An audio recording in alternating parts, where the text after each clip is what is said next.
Inside of our shipping class, the new method we're going to be creating is called isDuplicatePostCode. Public function is duplicate postcode, and we pass in a postcode as the argument here. We check in if is an empty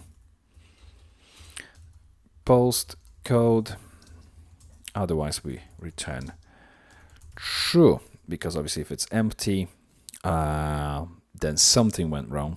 We didn't pass the correct argument, so it is a duplicate. Whatever happens, if we get the wrong argument, we need to return true, so that obviously code terminates and the exception is thrown.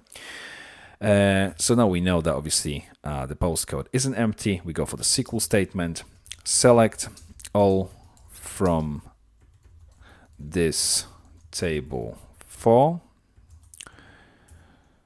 where postcode equals, and we are going to simply put it as postcode, concatenating in between a single quotes, and then we go for the result equals this db fetch one SQL statement, passing as argument, and then we return isn't empty result. Then we know that obviously this postcode is already taken, is already in the database, so true, it is duplicate, otherwise false.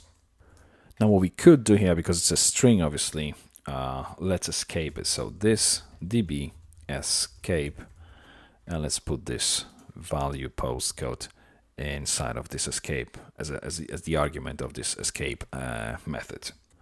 The next method we're going to be creating now is called add postcode. So if we create a few new lines and we start with public function add postcode,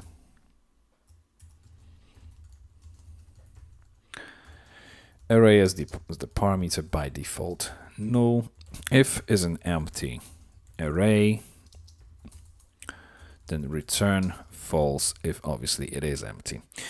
This db prepare insert array, and then return this db insert, and we want to insert it to the table 4, which is basically our zone postcodes table.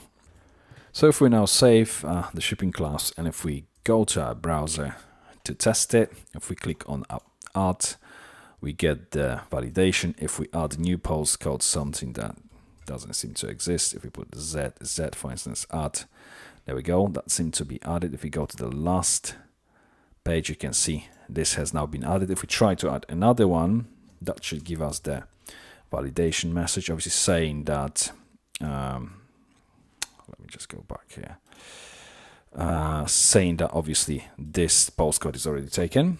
So enter, there we go, duplicate postcode. So everything seems to be working fine. Let's move to the next video.